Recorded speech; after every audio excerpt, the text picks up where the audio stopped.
the numerous things that you've done. Mike Tyson, you've never lost the support. $340 million. So it's understandable why Floyd is doing this, and Floyd has done exhibition after exhibition to the point where he's tarnished his drawing power. Him as a fighter, that makes you so confident you can take him out. Well, I keep that to myself. You ain't gonna tell me, Mike? Floyd Mayweather just got attacked by Mike Tyson after canceling the fight. Floyd Mayweather just got roasted, humiliated, and called out by Mike Tyson and Wait in a way nobody saw coming. Yes, folks, what was supposed to be a normal promo for their April 25th Congo fight instantly turned into a full-blown live verbal war. I can use a buck like everybody else, but this money, believe it or not, is not going to change my lifestyle. And, it's not going to change my lifestyle. Be able to do what I'm normally able to do if I didn't have this fight. Just the fact this is what I want to do. I want to get out of my comfort zone, and I want to test myself. Whatever I'm afraid to do, I do it. That's just my mentality. It was a three-way with Stephen A. Smith. Cameras rolling, millions watching, and within minutes, Tyson went straight for the jugular. He didn't hold back. He called Floyd a fraud, said he was broke, and basically challenged every single thing Floyd ever built around the Money Mayweather brand. This is not working out. He had apparently damn near died of an ulcer or something like that in training for the Jake Paul fight. He will be 60 years old by the time this happens. And on the other side of things, you got Floyd rocking the freaking pube cut. I'm sorry, it looks like he has found a way to glue pubes onto his head and make an actual hairline that he never had beforehand. But Tyson had a story most fans had never heard. He revealed he nearly died from a bleeding stomach ulcer before his fight with Jake Paul. Lost 25 pounds in the hospital and still got in the ring. That's the kind of grit Floyd never had to face. Monday, Tuesday, Wednesday, and Thursday, I box 8 rounds. And I don't know, I'm ready. I don't look at it as I'm some old guy that's decrepit, gonna fight this young guy. I'm fighting a guy with 10 fights. But Tyson isn't just talking about fighting. He's talking about survival and now fully recovered. Back in the gym, training harder than ever. He's motivated not by money, not by hype, but by proving something the world has long forgotten. Real fighters don't hide behind records. They go through hell and come out swinging. Then the money talk started, and this is where things got explosive. Floyd couldn't resist boasting. And why would he? Record-breaking purses, billions earned, private jets, luxury cars, watches that could fund entire gyms. He flaunted it all like a king showing his crown. But Tyson wasn't impressed. Not even close. He cut right through the facade. "Do you really need this fight?" Tyson asked. "Or is this just another payday for you?" God, we got to see that happen. For a while, it was Floyd and Manny, right? For a while. And then after Juan Manuel Marquez knocked out Manny, it took a little of the shine off of that. And then eventually they fought, but Manny had a hurt shoulder. And now they're going to do it again. They're both 50. It's crazy. Some old guy that's decrepit, gonna fight this young guy. I'm fighting a guy with 10 fights. He's sensational and he's hot, but... And just like that, the first crack appeared. Floyd's confident mask faltered. You could see it. Subtle hesitation, a flicker of defensiveness. The same guy who's built his empire on projecting invincibility suddenly looked like he had something to prove. Tyson wasn't done. He started poking at lawsuits, unpaid debts, and even Floyd's exhibition fights with Logan Paul. Every line was designed to hit Floyd where it hurt.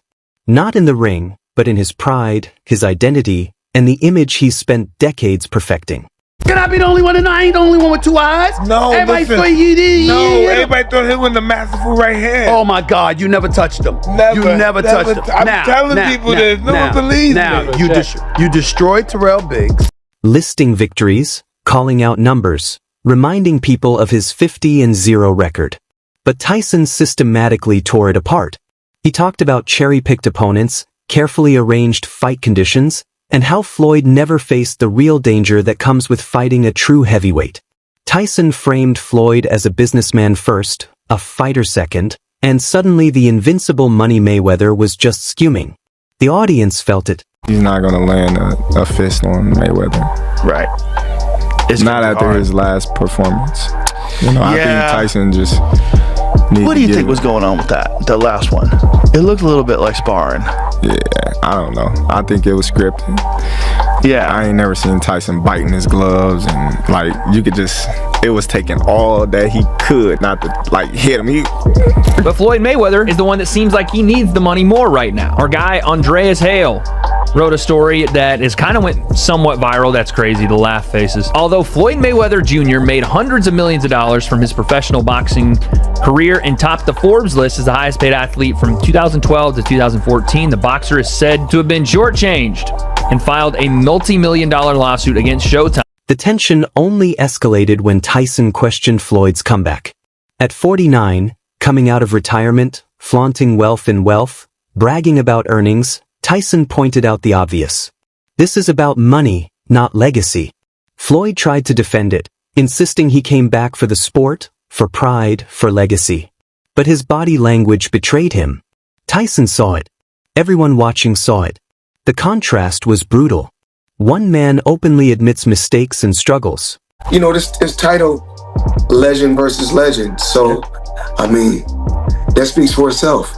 By the end of this segment of the interview, the lines were clear. Tyson equals grit, risk, survival, and legacy. Floyd equals spectacle, wealth, brand, and image. Every fan watching could feel the tension in the room, even through a screen. The verbal jabs were landing harder than any punch could. Social media exploded. Comments flooded in. The clip went viral in minutes. This wasn't just hype. This was history being rewritten live with millions of witnesses. It's heartbreaking to see a icon go out like that.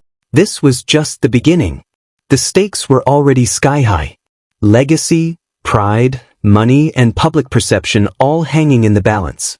And from here, things were only going to get uglier, nastier, and more explosive.